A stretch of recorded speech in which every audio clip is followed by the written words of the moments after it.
जय हिंद दोस्तों। देखिए जो हमारा नेक्स्ट क्वेश्चन क्या है इस वीडियो सीरीज के अंदर। क्वेश्चन देखिए, in dash disk scheduling algorithm the disk head moves, किसकी बात कर रहा है? डिस्क हेड की बात कर रहा है। Moves from one end to other end of the disk serving the request along the way. जो भी बीच के अंदर रिक्वेस्ट आएगी उन सबको वो सर्व करते जाएगा। और क्या बोल रहा है, ये एक एंड से दूसरे एंड तक हेड मूव करेगा। When the head reaches the other end, it immediately returns to the beginning of the disk. जैसे ही हेड लास्ट हेड पे पहुंचेगा तो वो क्या करेगा, इमीडिएटली फर्स्ट वाले हेड की तरफ मूव कर जाएगा without serving any request on the return tip. बीच में अगर कोई भी रिक्वेस्ट आती है उसको सर्व नहीं करेगा। ठीक है, तो ये क्वेश्चन किससे रिलेटेड है? सबसे पहले क्वेश्चन समझने की कोशिश कीजिए। ये है आपका डिस्क शेड्यूलिंग का।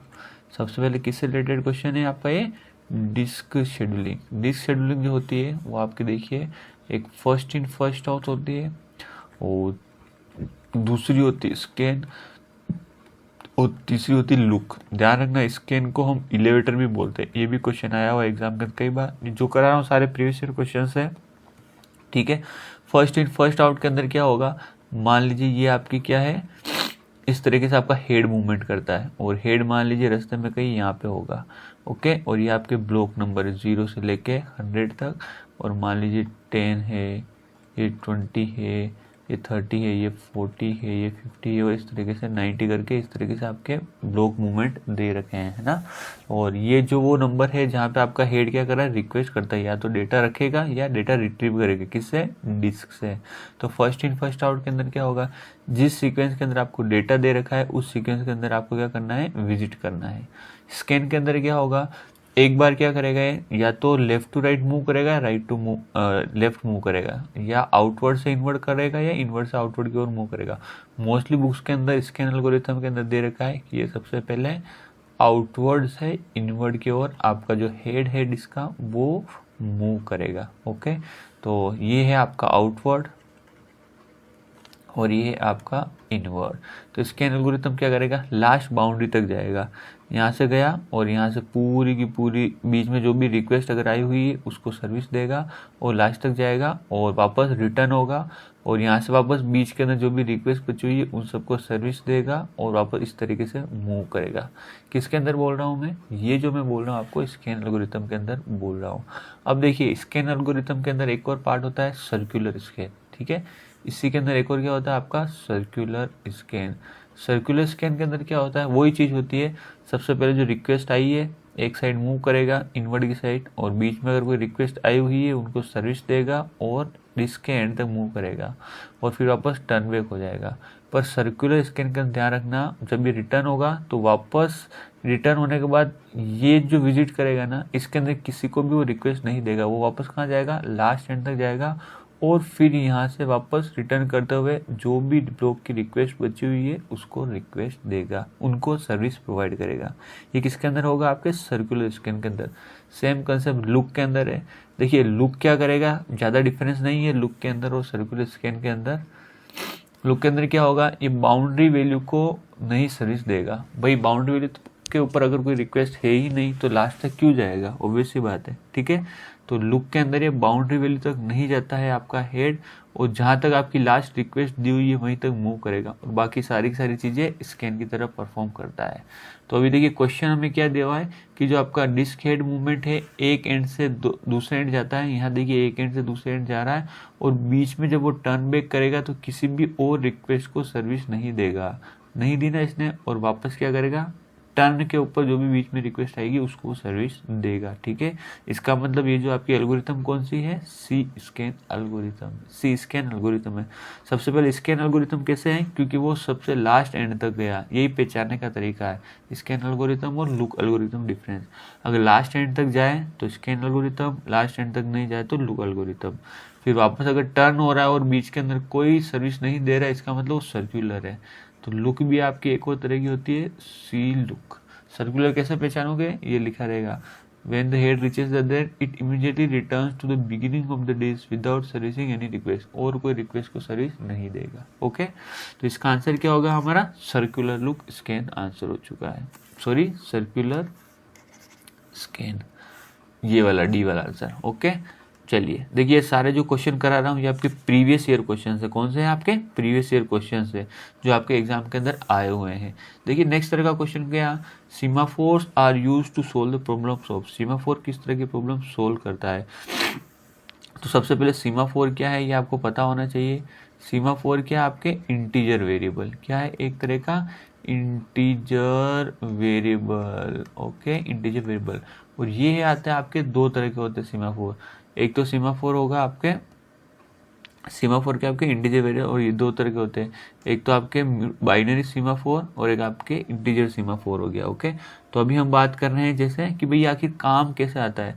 तो यहाँ पे देखिए क्रिटिकल सेक्शन होता है, और इसके अंदर क्या करते हैं, प्रोसेस क्या करना चाहते हैं भाई, सभी जने यही चाहते हैं प्रोसेस कि मेरा काम जल्दी हो, मेरा काम जल्दी हो। अब मान ली P1 भी चला गया और P2 भी चला गया, उस केस के अंदर क्रिटिकल सेक्शन किसको सर्विस देगा? ऐसा नहीं होना चाहिए भाई, यहाँ पे कॉन्फ्लिक्ट हो जाएगा ना, रेस कंडीशन हो जाएगी। इस सिचुएशन को अवॉइड करने के लिए हम किसका यूज़ करते हैं? सीमाफोर का यूज़ करते हैं। सीमाफोर क्या करेगा, एक बार में एक ही प्रोसेस को क्या करेगा, अलाउ करेगा क्रिटिकल सेक्शन के। तो ये जो व्यवस्था, ये जो मैकेनिज्म बनती है, इसे हम क्या बोलते हैं? सिंक्रोनाइजेशन। क्या बोलते हैं? सिंक्रोनाइजेशन। तो आपका जो सीमाफोर यूज किया जाता है ना, मेनली प्रोसेस सिंक्रोनाइजेशन के लिए यूज किया जाता है। किसके लिए यूज किया जाता है? Process synchronization. इसमें देखिए semaphore are use to solve the problem of mutual exclusion, race condition, process synchronization और द बेलाडी प्रॉब्लम। में म्यूचुअल एक्सक्लूजन तो होता है, ये तो क्या होता है, सीमाफोर की इसकी सिंक्रोनाइजेशन की कंडीशन है कि म्यूचुअल एक्सक्लूजन होना चाहिए, रेस कंडीशन नहीं होनी चाहिए। फिर द बेलाडीज एनोमली तो एक तरह की प्रॉब्लम है जो हम फर्स्ट इन फर्स्ट आउट के अंदर देखते हैं। ओके, अभी हम आगे चल के देखने वाले हैं। तो इसका जो हमारा आंसर हो गया सी, इसका करेक्ट आंसर है। If a system has multiple stances of resources to avoid deadlock, which of the following algorithm is used. किसी सिस्टम के पास मल्टीपल इंस्टांस या रिसोर्सेज के डेडलॉक अवॉइड करने के लिए कौन सी एल्गोरिथम का यूज़ किया जाएगा? Deadlock avoidance algorithm, ageing algorithm, resource allocation algorithm और बैंकोस एल्गोरिथम। तो आपने अगर डेडलॉक अवॉइडेंस के अंदर पढ़ा हो तो हम कौन सी एल्गोरिथम हम यूज़ करते हैं? बैंकर्स एल्गोरिथम का हम यूज़ करते हैं, जहाँ पे हम किसका ध्यान रखते हैं? मैक्सिमम नीड का ध्यान रखते हैं, भाई कितना किसी प्रोसेस को रिक्वायरमेंट है। उसके बाद एलोकेशन का ध्यान रखते हैं कि भाई प्रोसेस, जिस भी प्रोसेस को जितने भी रिसोर्स चाहिए उनमें से कितने दे दिए गए हैं। और बाकी हम क्या ध्यान रखते हैं? फिर फ्यूचर रिक्वायरमेंट। क्या ध्यान रखते हैं? फ्यूचर रिक्वायरमेंट, भविष्य में कितनी इसकी ज़रूरत पड़ने वाली है। और उसके बाद हम देखते हैं इसका अवेलेबल। तो अभी नेक्स्ट वीडियो के अंदर मैं इसके रिलेटेड क्वेश्चन कराने वाला हूँ बैंकर्स एल्गोरिथम का, क्योंकि एग्जाम पॉइंट ऑफ व्यू से काफ़ी इंपॉर्टेंट है। नेक्स्ट देखिए थ्री के अंदर fourth, in page replacement adding more frames में cause more page fault is refer to as. तो देखिए क्वेश्चन क्या कहना चाह रहा है, क्वेश्चन ये कहना चाह रहा है कि भाई हम क्या करते हैं, ये है आपकी मेन मेमोरी। सीपीयू क्या करती है, किसी भी कोई भी एड्रेस जनरेट करती है, लॉजिकल एड्रेस। ओके, और वो किसी इस वर्ड की मांग करती है। अब वो वर्ड हम किस में ढूंढते हैं? किसी पेज के अंदर ढूंढते हैं। तो वो हम ढूंढेंगे कहाँ से? मेन मेमोरी के अंदर। और मेन मेमोरी क्या करती है? जो भी आपकी सेकेंडरी मेमोरी है, जो प्रोसेस है, उसको किस में डिवाइड करती है? पेज को डिवाइड कर देती है। और इन पेजेस को कहाँ लेके आती है? मेन मेमोरी के अंदर। और मेन मेमोरी के अंदर ये कहाँ रहते हैं? ये फ्रेम के अंदर। किस में रहते हैं? फ्रेम के अंदर। अब देखिए एक कॉमन सेंस की बात है कि यहाँ देखिए 10 डिब्बे पड़े, 10 कोई चीज़ें पड़ी हुई है, और सीपीयू इनमें से किसी को ढूंढना चाहता है। तो ऑब्वियसली बात है, अगर और इस मेन मेमोरी की कैपेसिटी क्या, मान लीजिए 2 फ्रेम है, 3 फ्रेम है, तो 10 में से अगर मैं 3 लेके आऊँगा तो प्रोबेबिलिटी कितनी रहेगी? 3/10 हो गई ना। अब मैं अगर ये हो सकता है कि मेन मेमोरी के अंदर अगर मैं 5 फ्रेम कर दूं तो 10 में से 5 ऑब्जेक्ट तो ऑलरेडी यहाँ आ गए, तो सीपीयू की प्रोबेबिलिटी कितनी होगी ढूंढने की? 5/10। तो जितनी ज़्यादा चीज़ें मैं यहाँ से मेन मेमोरी में लाने की कोशिश करूँगा, उतनी सीपीयू को एक ही बार में जो ऑब्जेक्ट की रिक्वायरमेंट है वो मिलने के चांसेस बहुत ज़्यादा बढ़ जाते हैं। वही क्वेश्चन कह रहा है। तो इसका मतलब तो ये हुआ कि अगर मैं इसकी नंबर ऑफ फ्रेम्स को बहुत ज़्यादा बढ़ा दूँ तो सीपीयू का यूटिलाइजेशन 100% हो जाएगा। या जब भी सीपीयू किसी पेज को ढूंढेगा तो फटाफट मिल जाएगा, मतलब वो क्या हो जाएगा? Page hit. क्या हो जाएगा? Page hit. और अगर ढूंढा और नहीं मिला तो क्या हो जाएगा? Page fold. तो अगर नंबर ऑफ फ्रेम्स ज़्यादा है तो पेज हिट होने के चांसेस ज़्यादा है। पेज हिट है ना, पेज हिट होने के चांस ज़्यादा है। और अगर वो पेज नहीं मिला तो पेज फोल्ड, पेज अगर मिल गया तो पेज फोल्ड होने के चांसेस बहुत कम है। ये कह रहा है।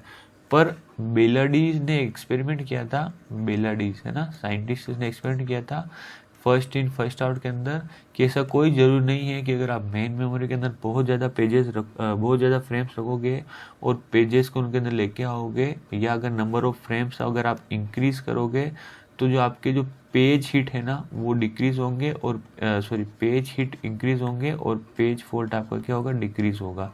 ऐसा कोई भी ज़रूरी नहीं है, और ये इसने इसके एक्सपेरिमेंट से बताया था। तो ये जो क्वेश्चन दिया हुआ है, एडिंग मोर फ्रेम्स में कोज मोर पेज फॉल्ट, ये बिल्कुल गलत है। और ये जो है क्या है आपका, बेलाडीज एनोमली। किसका एक्सप्लेनेशन है, बेलाडीज एनोमली। इसने बोला था कोई जरूरी नहीं है कि अगर आप नंबर पेज फ्रेम बढ़ाओगे तो क्या होगा, आपके पेज फॉल्ट बढ़ेंगे। ठीक है, ओके। नेक्स्ट क्वेश्चन की ओर हम चलते हैं। An operating system contains 3 user processes each requiring 2 unit of resources. क्या बोल रहा है, किसी ऑपरेटिंग सिस्टम को 3 प्रोसेस की रिक्वायरमेंट है, process P1, process P2, process P3, और हर एक को कितने यूनिट रिसोर्सेज की जरूरत है, अपन देते 2-2 की लिखी हुई है ना, 1-2 1-2 और 1-2। The minimum number of units of R such that no deadlock is cut. ये बोला है कम से कम कितने रिसोर्सेज की कम से कम जरूरत है कि कोई डेडलॉक नहीं हो। तो सबसे पहले तो हम क्या करते हैं, एक रिसोर्स सबको दे देते हैं।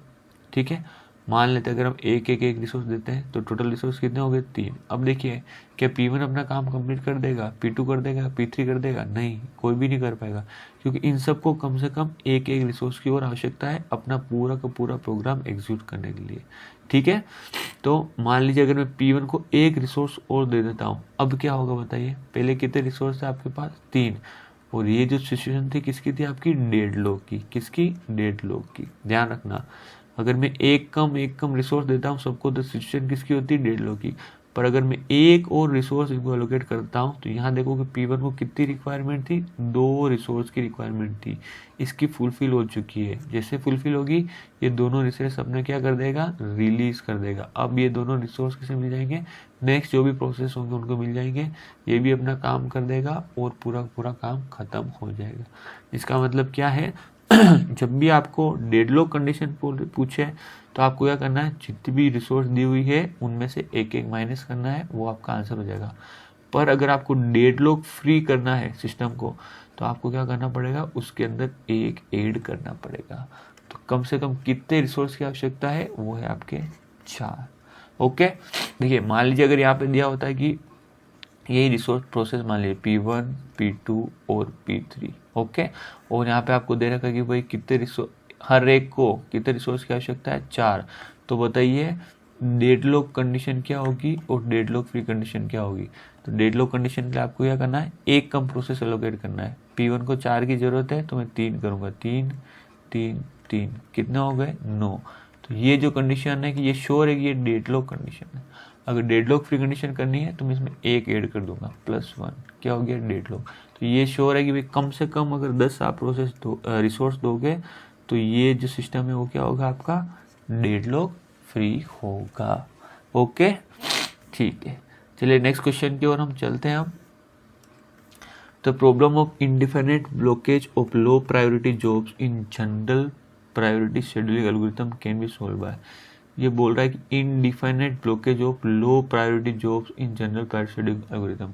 तो हमने CPU शेड्यूलिंग एल्गोरिथम पढ़ी है, जहाँ पे हमने अलग अलग एल्गोरिथम्स पढ़ रखी है, first in first out, okay, shortage job first, shortage remaining time first, फिर ठीक है प्रायोरिटी एल्गोरिथम हमने पढ़ रखी है। इसके अंदर क्या कह रहा है, मान लीजिए ये प्रोसेस है P1, P2, P3, इस तरीके से 10 प्रोसेस है और मैं यहाँ प्रायोरिटी असाइन कर रहा हूँ। मान लीजिए 10 जो प्रायोरिटी वो क्या हाईएस्ट है, यहाँ पे 10 को मैं हाई प्रायोरिटी बोल रहा हूँ, इसकी 9 है, और इस तरीके से प्रायोरिटी 1 है वो क्या है, लो प्रायोरिटी है। अब ये देखिए, अब CPU आप मेरे को बताओ कौन से प्रोसेस को पहले एग्जीक्यूट करेगा, किसको करेगा, जिसकी हाई प्रायोरिटी। सबसे पहले किसको एग्जीक्यूट करेगा, P1 को, फिर P2 को। अब मान लीजिए इसके बीच में और इस पहले किसको एग्जीक्यूट करेगा, P1 को, फिर P2 को। इस तरीके से P10 का नंबर आता है तो काफ़ी टाइम लग जाएगा, और इसी दौरान बीच में से मान लीजिए कोई और हाई प्रायोरिटी प्रोसेस आ गया मान लीजिए जिसकी प्रायोरिटी ज़्यादा है, मान लीजिए 11 है, 12 है, उस केस के अंदर CPU इनको प्रोसेस ना करके फिर से किसको प्रोसेस करेगा, जिसकी हाई प्रायोरिटी प्रोसेस है। इस केस में क्या होगा भाई, ये लो प्रायोरिटी प्रोसेस तो क्या हो जाएगा, इनडेफिनेट टाइम के लिए तो क्या हो जाएंगे, ब्लॉक हो जाएंगे। क्या हो जाएंगे, ब्लॉक हो जाएंगे। इनका तो भाई नंबर आएगा ही नहीं कभी। भाई ये जरूर थोड़ी कि हम गरीब है इसका मतलब हमारा कोई अधिकार नहीं, ये तो यही हुआ ना भाई। P1 ये P10 तो यही सोचेगा कि भाई मेरा कम प्रायोरिटी इसलिए मुझे CPU सर्विस नहीं दे रहा है, तो ऐसा नहीं होना चाहिए। इस केस को सोल्व करने के लिए एक नया तरीका खोजा गया, उसे हम क्या बोलेंगे, एजिंग। क्या बोलेंगे, एजिंग। एजिंग मतलब कुछ भी नहीं है कि भाई चलिए इसकी प्रायोरिटी कम है तो इसको हम क्या करेंगे, कुछ हर एक टाइम बाद इसका क्या करेंगे, इसकी प्रायोरिटी बढ़ाते जाएंगे। तो इसमें क्या कर देंगे, जिसके इसकी 1 प्रायोरिटी तो इसको +1 कर देंगे, इसकी 2 हो जाएगी, धीरे धीरे और +1 करेंगे 3 हो जाएगी, धीरे धीरे +1 करेंगे 4 हो जाएगी। इस तरीके से कोशिश करेंगे कि इसकी प्रायोरिटी इंक्रीज करने की कोशिश करेंगे। क्या करेंगे, प्रायोरिटी इंक्रीज करने की कोशिश करते हैं, जिससे क्या हो जाएगा, एक समय के किसी समय पे क्या हो जाएगा, P10 की प्रायोरिटी भी क्या हो जाएगी, आपके ज़्यादा हो जाएगी। इससे CPU क्या करेगा, इसको भी सर्विस प्रोवाइड कर देगा, इसका भी काम कर देगा। आई बात समझ में। तो इस चीज़ को हम क्या बोलते हैं, एजिंग। क्या बोलते हैं, एजिंग बोलते हैं। वेरी इंपॉर्टेंट है, सारे प्रीवियस ईयर क्वेश्चन है, ध्यान रखना। फिर देखिए यहाँ पे next, For the following page referencing string 43214, 354, 3215, the number of page faults that occur in least recently used page replacement algorithm with frame size 3। देखिए ये क्या आपकी पेज रिप्लेसमेंट एल्गोरिथम से, अलग अलग एल्गोरिथम से, ध्यान रखना। आपकी first in first out, least recently use, most frequently use.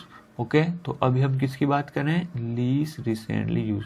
ध्यान रखना इस क्वेश्चन को किस तरीके से करना है, मैं बता रहा हूँ वैसे करना है। इसकी जो फ्रेम दी हुई है 3 दी हुई है और इस तरीके से आपकी स्ट्रिंग आ रही है, तो मैं लिख लेता हूँ यहाँ पे 4 3 2 1 4 3 5 4 3 2 1 5। ओके, और मैं फ्रेम ले लेता हूँ यहाँ पे। सबसे पहले देखिए ले रहा हूँ मैं 4 में 3 फ्रेम बना देता हूँ। ध्यान रखना लीस्ट रिसेंटली उसके अंदर मैं जो बनाऊंगा ना स्टेक, वो आड़ी बनाऊंगा, है ना। 4 ये तरीका है ना इसको। 4 देखिए 4 आया, 4 नहीं मिला तो ये क्या हो गया आपका, पेज फॉल्ट। 3 को ढूंढा, 3 नहीं मिला, ये क्या हो गया, पेज फॉल्ट। 2 को ढूंढा, 2 नहीं मिला, क्या हो गया, पेज फॉल्ट 2। अब देखिए फिर इसके बाद किसकी बारी, 1 की।